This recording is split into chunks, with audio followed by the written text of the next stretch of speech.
So basically in this exercise, we'll be playing scales, restricting it to the size of our hand, to the area of the piano that our hand covers. Now the advantage of that is for beginners, when you're playing and singing at the same time and you want to run scales, you don't have to look at your hand because your fingers are already in position to do that. So imagine we go from fa to do, then you get to saw,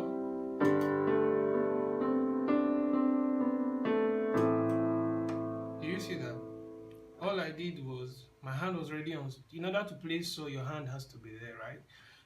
Even if we were not playing the scales, we'll probably play like this.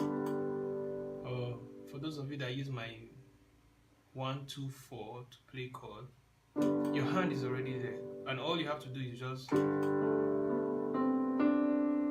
then when you get to the smallest finger, you come back. That wasn't so difficult. Now if you don't want to run the scales on saw, you go to your la.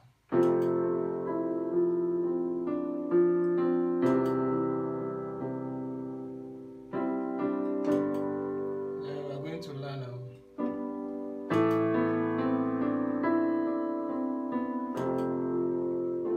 Do you see that? If you want to do both of them, to sound like this.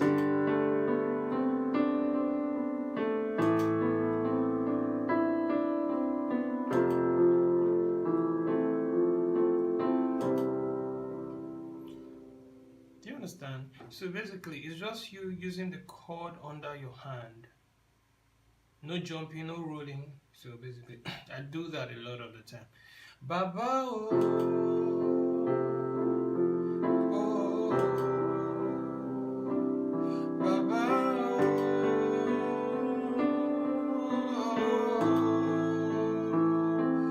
Baba oh.